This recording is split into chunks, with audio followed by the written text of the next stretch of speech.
हाँ जी, तो इसी का नेक्स्ट पार्ट जो है वो क्या है, जॉब एप्लीकेशन है। इसी सवाल का हमने पहले एप्लीकेशन टू प्रिंसिपल हल की, तो अब उसका अगला पार्ट जो है जॉब एप्लीकेशन है। तो हम एक लेक्चरर की जॉब के लिए एप्लीकेशन लिखेंगे। तो सबसे पहले हमारा एड्रेस होगा, हेडिंग होगी इसमें एग्जामिनेशन हॉल और सिटी एबीसी।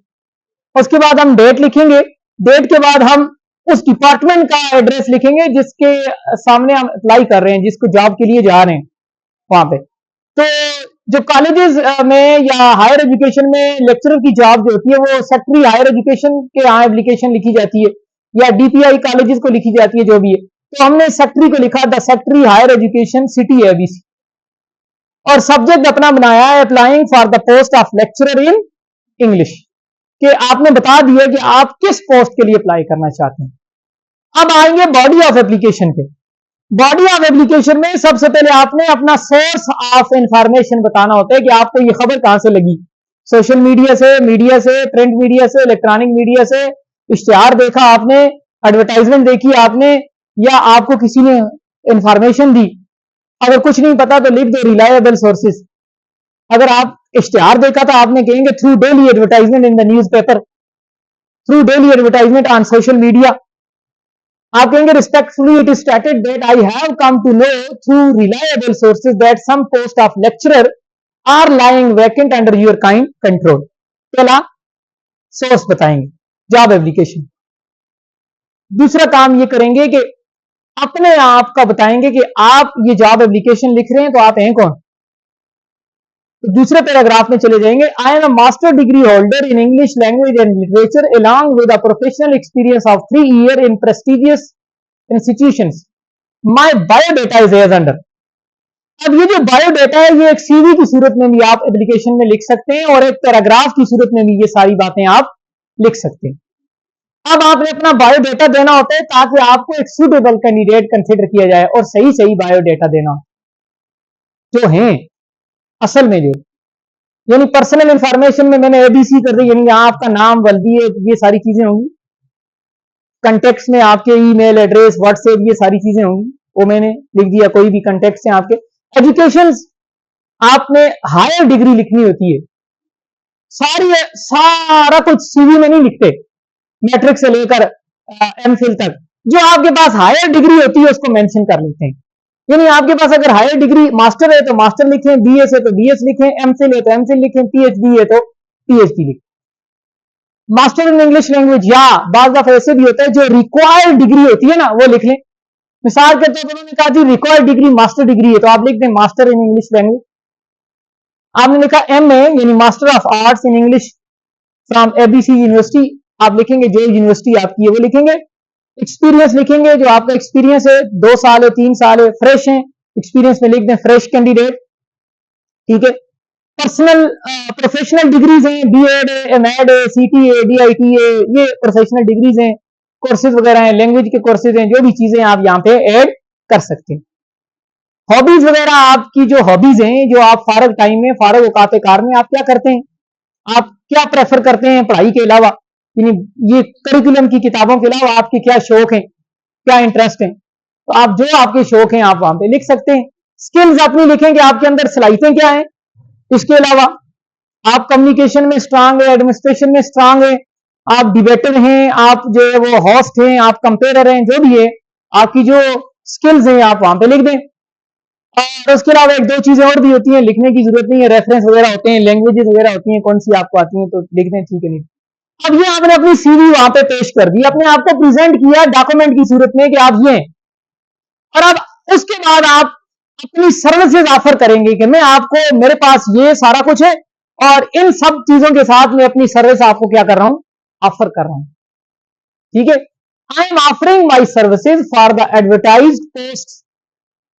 ये जो आपने पोस्टें एडवर्टाइज की हैं तो इनके लिए मैं अपनी इन क्वालिटीज के साथ अपनी सर्विस जो है वो ऑफर कर रहा हूं। और मुझे उम्मीद है, मैंने कहा था ना आखिर में आप सर्विस ऑफर करते हैं, अप्लाई करते हैं, यानी उसके बाद फिर आप जो है वो होपफुल होते हैं और फिर आप कहते हैं कि आप राइट पर्सन है फॉर द राइट जॉब। अब देखिए, I am offering my services for the advertise post, I hope you will consider my application as a right man for right job. और उसके बाद आप फिर उनको श्योरिटी देते हैं, I assure you if I am selected,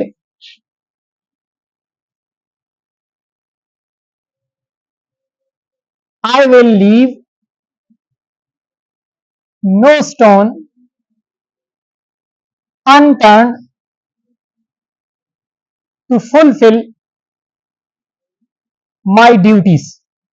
तो मैं अपने काम को करने में कोई कसर नहीं छोड़ूंगा। आप उनको यकीन दहानी करवाते हैं,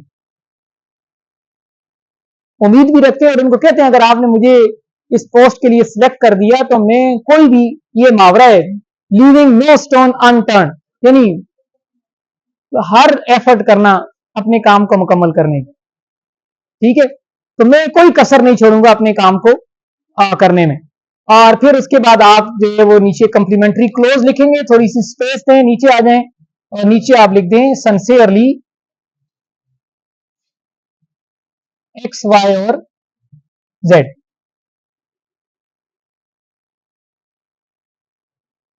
ये आपकी है जॉब एप्लीकेशन।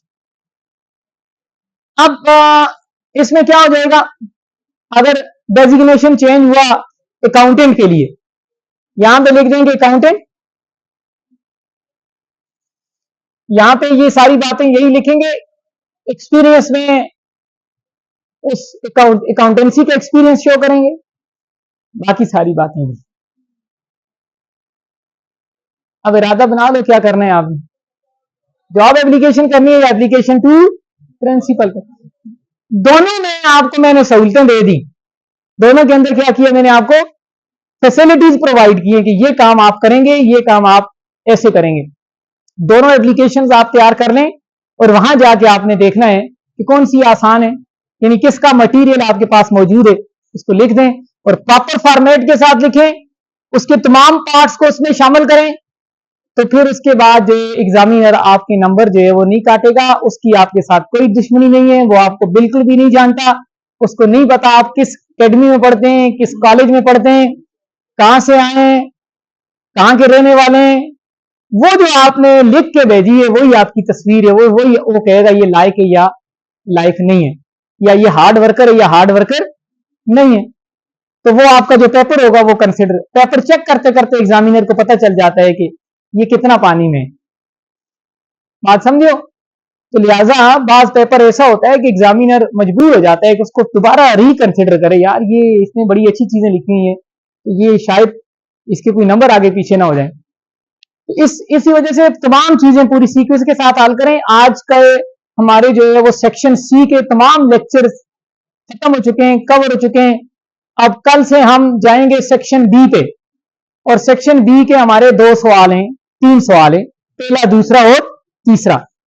और सेक्शन जो है वो कल के और परसों के लेक्चर्स में, और संडे को भी हम छुट्टी नहीं करते होते, तो उनके लेक्चर्स में हम क्या करेंगे, कवर करेंगे सेक्शन बी को, और फिर अगले 1-2 दिन में हम करेंगे सेक्शन ए को। और उसके बाद जो है फिर आपके लिए एक पेपर बनाया जाएगा ई शीट पे, और फिर आपसे उस पेपर लेकर आपको देखा जाएगा कि आप कितने उसमें पानी में। तो जो नंबर उस ई शीट पे मैं लगाऊंगा इंशाल्लाह वो लिख के रखना। अगर आपने इंप्रूवमेंट की तो उससे ज्यादा होंगे, मैं तो इंप्रूवमेंट नहीं की तो उतने ही आएंगे जितनी आपने तैयारी की। ठीक है, ओके, अल्लाह हाफिज।